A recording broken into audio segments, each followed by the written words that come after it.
everybody. Welcome to Comic Book Club. I'm Alex. I'm Alex. And Alex, unfortunately, couldn't be here today. Sorry, Alex couldn't make it. Yeah, but Alex and Alex are here, so that's pretty nice. Yeah. Nice sweater, by the way. Oh, thanks. Guys, we have an amazing show for you. We have three titles to talk to you guys about. We have reviews for Batman, Return of Bruce Wayne, number 6, Chew, number 15, and Amazing Spider-Man, Big Time, number 648. So let's get right into it, talking about Batman, The Return of Bruce Wayne, number 6. I would like to say that I like all of these books equally. I think they are well done and really great. You should purchase them. This is like a roast. Yeah. No, which one are we talking about first? Big Time? Oh, were you not paying attention? No, I wasn't. Continuing the parody. Doesn't pay attention. Return of Bruce Wayne, Batman, number 6. We've been wondering how he's going to come back into the DC universe for a while. For those of you who've been reading along, there's a lot of stuff playing along in the DC universe where. But he was already back through time. Well, you know, because of publishing stuff. But what do you think? What do you think about this event? What do you think about this series? How did it tie up for you in the end, or not? Well, it was kind of classic Morrison, where I was just like, what is happening?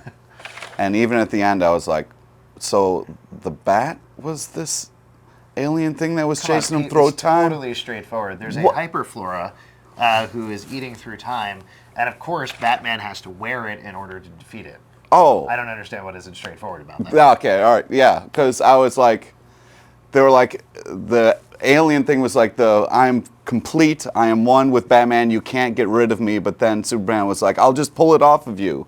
I was like, well, why wouldn't the alien... I have to say, I wasn't totally crazy about the very end resolution of this issue. It felt a little abrupt to me. But there's some, as you mentioned, very crazy ideas in there, some very crazy stuff happening. There's stuff that comes to light. Well, the best thing I can say about it is it really does channel Kirby's stuff with the Fourth World and feels like it ties into that a lot, which of course it does. So, I don't know. I kind of liked it. I kind of enjoyed it. This was the only time, though, that I liked Skeets.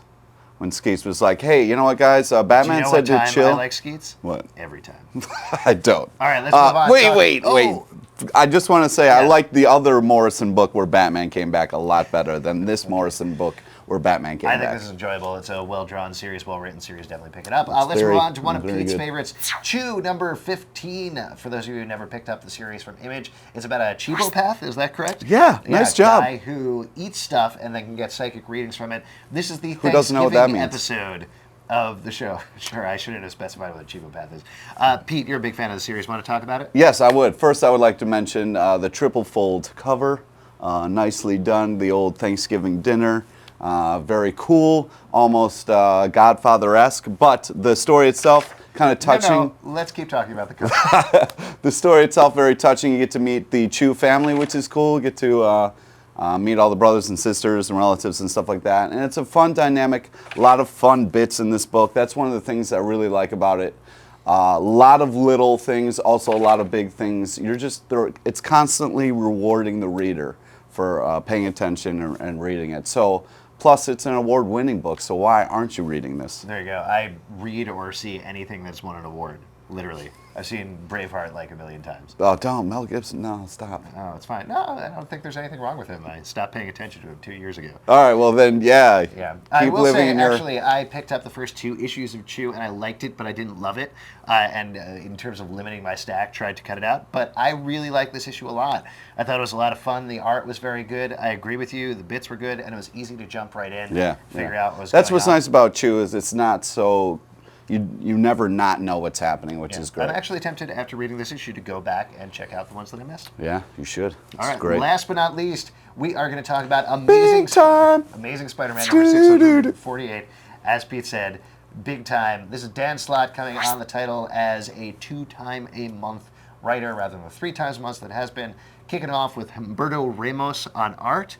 Nice job. And we're getting a totally new status quo for Spider-Man. What did you think about this? Well, first of all, this is dense. I had to take 2 breaks reading it. It's a lot of comic. I was like, man, I missed the shorter stuff, but no, really? not. I thought that's one of the things that was so great about it is how much bang for the buck that you're getting with this comic. It is. It's a lot. It almost feels like a first issue, which is crazy. Yeah. Dan Slott does an amazing job of bringing you into Spider-Man's new world, setting up a new status quo. And it didn't feel like he was like, okay, I'm slowing it down so everybody can get on board. Yeah. It was. It's really dense, a lot of action, so much fun. yeah, I took some breaks reading it, but I wouldn't want less. It was so well done, and especially the opening. It's hysterical. Great Spider-Man voice. Dan Slott is a very funny guy. To fill you in a little bit on what's going on, it opens up really big, where it's Spider-Man leading the Avengers to fight Dr. Octopus's Octobots that are attacking New York in a huge battle scene that involves the entire Marvel universe. It's incredible amounts of fun. Really good. If you dropped Spider-Man for any reason in the past, I can't think of any particular reason. Maybe I could think of a couple. All right, but this is the time to get back on board, I definitely think. Oh, yeah, I definitely agree. Although it is still kind of rough to see Spidey. Okay, we're going to move on. We have... Well, first we should mention Spider-Girl. Yes, Spider-Girl back up from Paul Tobin. Yeah, really well done. Really looking forward yeah, it's absolutely fantastic. The art and the writing is hysterical. Great. Are you still making fun of me doing this? Yeah. Nice. Still. By the way, this shit is constricting. It's great. It just feels nice. It feels like a second skin. We have one of your viewer questions. This actually comes from David Gallagher, the author of High Moon and Box 13. He's good. Among other things. And he wants to know if you could live in a comic character's life other than your own, if you could switch lives with him, who would you want to switch lives with? Pete, do you have an answer for that? Yeah, I mean... Oh, what a great question, first of all. I mean, it just sent me to such a happy place of thought of like, ooh, who would I like to? But I would have to say Hellboy, just because he can drink on the job and smoke, which is sweet. Yeah. And he's got a pretty sweet gig. He's fighting crime and he gets to be himself, and he also got a lady, so nice. I like it. There you go.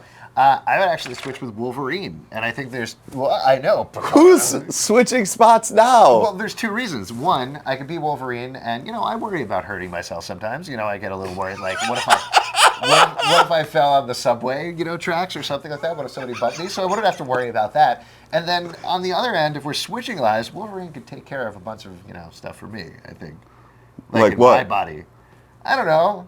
There's some stuff that I got going on that I'd like him to finalize, if you will. Wow, this is a lot of information about you at once.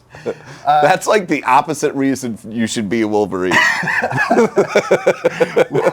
So you don't have to worry, and then you have a better body image. That's hysterical. Guys, let us know what you think. What comic book character would you switch for a day? You can tweet questions at us. And the Punisher's too easy. Everybody's going to pick the Punisher, so don't do that. Really? Are you serious? If you switch lives with the Punisher, somebody would be like, I'm going to kill you, Punisher. And you'd be like, all right, let me figure out how to use this gun first. What are you talking about? You got a gun that shoots bullets that then turns into knives. Guns. Oh, yeah, that would be better. Smaller guns. Yeah, that then turn back and shoot at the guns that you're holding. Guys, if you have a question for us, you can write us at comicbookclublive@gmail.com. Tweet at us at comicbooklive. You can find us on Facebook and iTunes and a bunch of other places. Of course, thanks to Newsarama.com for hosting us here. Tuesdays, New York City. Yeah, it's this constricting, I can't think or act. 8 o'clock, People's Improv Theater. We'd love to see you at our live show. It's a lot of fun. And now you know what it's like if we switch lives. Oh, my God. This is creepy. Finalize some stuff. So